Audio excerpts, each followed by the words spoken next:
최고의 로맨스로 손꼽히는 영화 카사블랑카. 우수에 찬 눈빛으로 고독한 남성의 대명사가 된 험프리 보가트와 여신 같은 자태로 전 세계 남성 팬들을 사로잡은 잉그리드 버그만. 그들의 애절한 사랑 이야기는 지금까지 추억의 명작으로 회자되고 있다. 특히 카사블랑카는 로맨틱한 명대사로 사랑받고 있는데 Is looking at you, kid. 험프리 보가트가 잉그리드 버그만에게 달콤하게 속삭인 이 말은 영화 백년사를 빛내는 최고의 명대사로 기억되고 있다. 그런데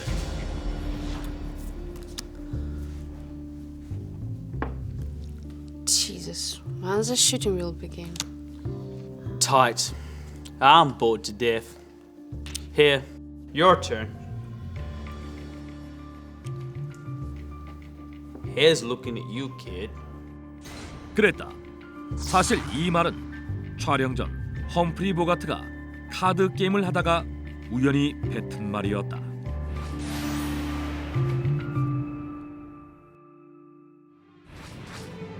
북아프리카 대서양 해안에 위치한 모로코 최대의 항구 도시 카사블랑카.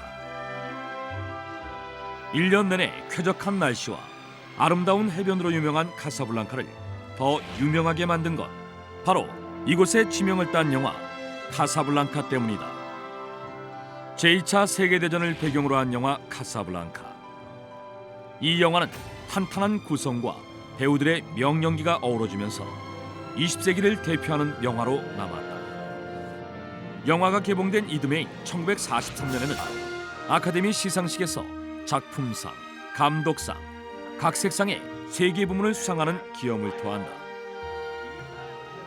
미국 영화연구소에서 선정한 영화사 100년의 명작 100편 중 3위, 미국 시나리오 작가 조합이 발표한 101편의 위대한 시나리오에서 대부, 지민 케인 등을 두르고 1위의 영광을 아는 영화 카사블랑카. 그런데 카사블랑카를 만든 제작진과 배우 중 이 영화가 걸작이 될 거라 예상한 사람은 아무도 없었다. 당시 할리우드의 황금기를 이끈 영화 제작사 워너브로더스는 공장에서 제품을 찍어내듯 1년에 약 50편 정도의 영화를 만들었는데 카사블랑카도 그저 평범하게 저예산으로 계획된 영화 중 하나였다. 빠듯한 제작비 때문에 워너브로더스는 이 영화에 큰 기대를 걸지 않았다.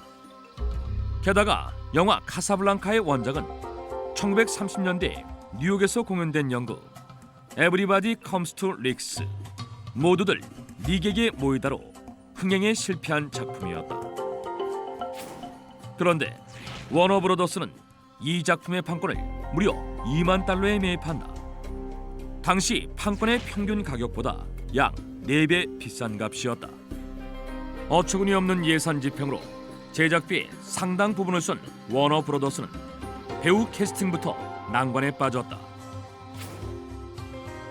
Good lords, how much? It's $55,000. With that money, I can make one more film. 카사블랑카의 여주인공엔 프랑스 여배우 미셸 모르강이 선정돼 있었다. 아름다운 눈과 지적인 분위기로 당시 남성 팬들의 사랑을 독차지한 미셸 모르강. 그러나 그녀가 요구한 출연료는 무려 5만 5천 달러. 제작진은 울며 겨자 먹기로 다른 배우를 택할 수밖에 없었다. 그때 혜성같이 등장한 한 배우가 있었다. 잉그리드 버그만이었다. 당시 잉그리드 버그만은 영화 누구를 위하여 종은 울리나의 여주인공 캐스팅에서 탈락한 상태였다. 신인에 불과했던 그녀는 미셸 무르강이 요구한 출연료의 절반에 불과한 2만 5천 달러의 출연을 약속한다. 후에 카사블랑카가 흥행에 성공하자 잉그리드 버그만은 누구를 위하여 종은 울리나에 다시 여주인공으로 캐스팅된다. 뜻하지 않게 출연하게 된 영화 카사블랑카가 그녀의 인생을 바꾼 것이다. 그 뒤로 잇따른 흥행작들의 주연을 맡게 된 잉그리드 버그만. 그녀는 아카데미 여우주연상까지 거머쥐며 명실공히 세계적인 스타의 반열에 오르게 된다. 그러나 여주인공 캐스팅은 카사블랑카가 겪을 진통의 시작에 불과했다. 남자 주인공 역시 애초의 계획과 엇나간 것이다. 원래 제작사는 배우 조지 레프트에게 출연 제의를 했었다. 그런데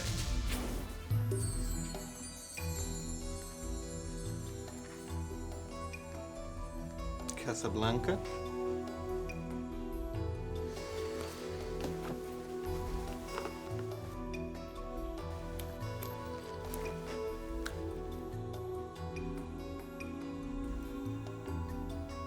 Tell them I'm out. What? 시나리오를 보는 안목이 형편없는 걸로 유명했던 배우 조지 레프트는 시나리오를 선택할 때마다 동전을 던져서 앞면이 나오면 출연하고 뒷면이 나오면 출연하지 않았다고 한다. 덕분에 행운의 여신은 다른 사람을 찾아간다. 바로 험프리 보가티였다. 그 전까지 크고 작은 조연을 하던 그에게 뜻하지 않은 행운이 찾아온 것이다. 물론 숨겨진 고충은 있었다. I love you.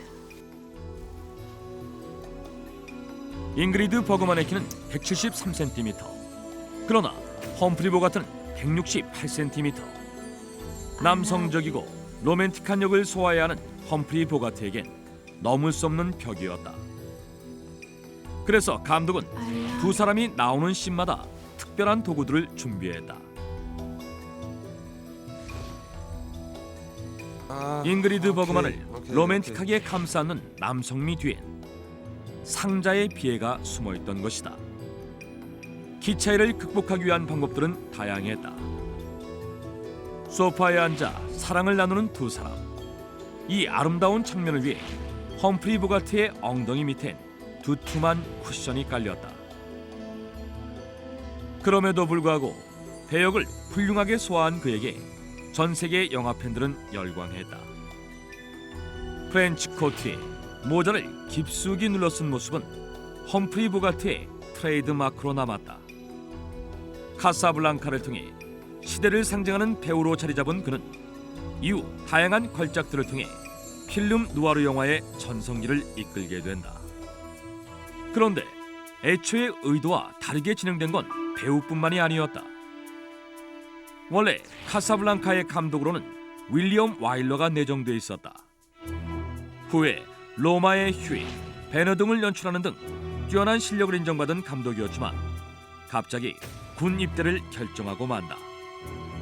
덕분에 메가폰은 마이클 커티스 감독에게 넘어갔다. 마이클 커티스는 지독함으로 악명을 날린 감독이었다. 그가 영화 노아의 방주를 찍을 때 홍수 장면에서 실제로 여러 명의 엑스트라가 익사하기도 했다. 실감나는 공포를 잡아내기 위해 연기자들에게 미리 위험을 경고하지 않았기 때문이었다. 워너 브로더스로선 그가 마땅치 않았음에도 그를 선택할 수밖에 없었다. 배우 캐스팅과 감독 선임부터 말썽이 많았던 카사블랑카. 문제는 여기서 그치지 않았다. 촬영은 시작됐는데 대본이 채 완성되지 않은 것이다. 참여한 시나리오 작가만 무려 7명. 촬영을 진행하면서 동시에 대본을 쓰는 기이한 풍경이 벌어졌다. 쪽대본의 원조인 셈이다. 심지어 계속 수정되고 번복되는 시나리오 때문에 영화의 마지막 씬을 촬영할 때까지 결말을 정하지 못했다. What should I do here? 늘 촬영에 밀려 급급하게 진행됐던 대본은 배우들의 불만을 낳았다. 그런데 아이러니하게도 카사블랑카의 명대사는 최악의 상황에서 탄생한다. 20세기 최고의 로맨틱 대사로 꼽히는 당신의 눈동자의 건배를. 영화 100년사의 가장 멋진 대사 순위 중 카사블랑카에 나온 대사가 무려 6개를 차지하고 있는데 그중 최고의 명대사로 꼽히고 있다. 그러나 사실 대본에는 없었던 대사였다. Your turn. Here's looking at you, kid. 촬영 전 휴식 시간에 험프리 보가트가 무심코 뱉은 말이었고 Go.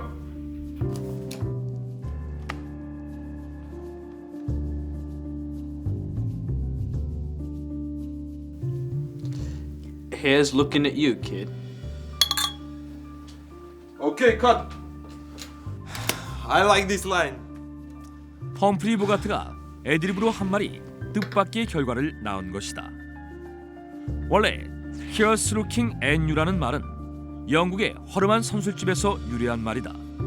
소매치기가 극성이던 시절 술잔을 들고 건배하는 사이에 지갑을 훔쳐가는 사례가 많았다. 소매치기에게 경각심을 주기 위해 당신을 지켜보고 있다는 의미로 쓰였는데 술잔을 들고 외칠 때 건배라는 뜻의 관용어로도 쓰인다고 한다. 그런데 이 말이 로맨틱한 장면과 어우러지면서 둘만의 사랑의 미로로 재탄생된 것이다. You must remember this. A kiss is just a kiss. A sigh is just a sigh. 우연히 빚어낸 행운은 여기서 그치지 않았다. 카사블랑카를 통해 세계적인 히트팝이 된 As Time Goes By. 그러나 이 곡은 애초에 카사블랑카를 위해 만들어진 주제곡이 아니었다. 카사블랑카를 촬영할 당시 이미 이 곡은 10년 전에 만들어진 무명곡에 불과했다. 영화의 원작자가 유럽 여행을 하던 중 프랑스 남부의 한 카페에서 우연히 듣고 메인 테마곡으로 결정한 것이다. 그러나 불행히도 영화 속 장면은 실제로 연주된 게 아니다.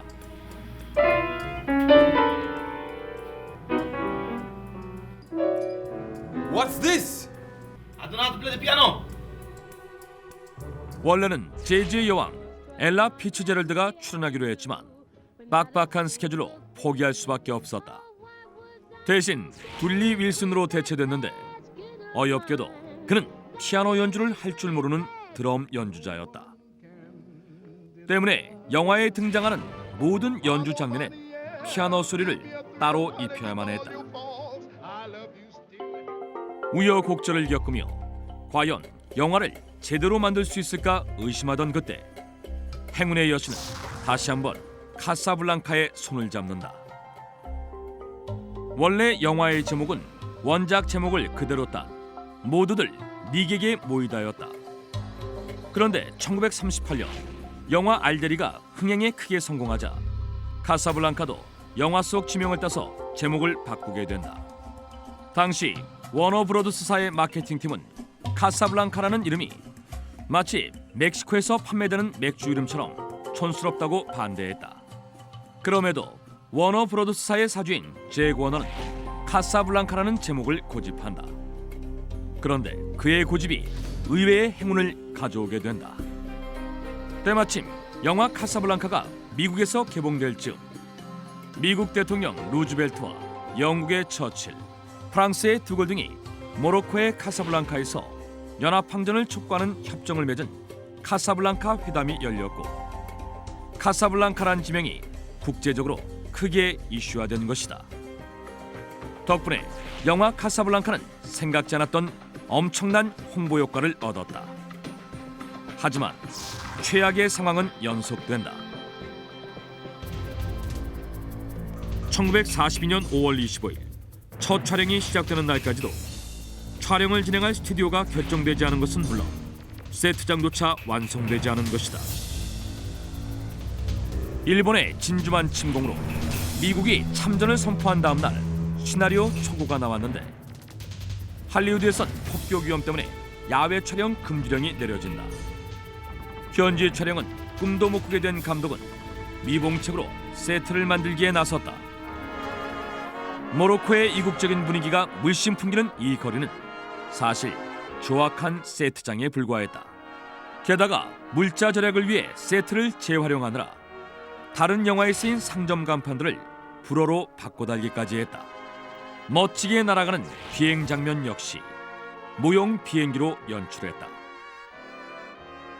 불후의 엔딩으로 손꼽히는 카사블랑카의 공항 장면 역시 마찬가지다. 제작진은 너무나 엉성하게 제작된 종이 세트를 가리기 위해 안개 제조기까지 쓰며 억지로 안개 낀 공항을 연출해야만 했다. 덕분에 1년 내내 안개라고는 한 번도 끼지 않는 쾌적한 카사블랑카가 안개 자욱한 도시로 변하게 된 것이다. 촬영을 위한 감독의 노력은 눈물겨웠다. 세트장이 드넓은 공항처럼 보이도록 기발한 아이디어를 내기도 했는데 원근법을 살리기 위해 멀리 있는 사람은 저신장 장애인을 기용해 촬영했다. 덕분에 모든 장면이 할리우드 세트장에서 촬영됐음에도 불구하고 아름다운 모로코의 카사블랑카를 완벽하게 연출할 수 있었다. 험프리 보가트와 잉그리드 버그만은 실제로 카사블랑카에 단 한 번도 발을 들여놓지 않았지만 영화 카사블랑카는 모로코의 카사블랑카로 영원히 남은 것이다. 우연과 우연히 교차해 얻은 뜻밖의 행운. 그 누구도 카사블랑카의 성공을 예상하지 않았다. 그러나 운 좋게도 불후의 명작으로 남은 카사블랑카. 하지만 카사블랑카가 20세기 최고의 영화가 될 수 있었던 건 최악의 조건 속에서도 이를 극복하기 위한 배우들의 명령기와 스태프들의 눈물겨운 노력 덕분이 아니었을까.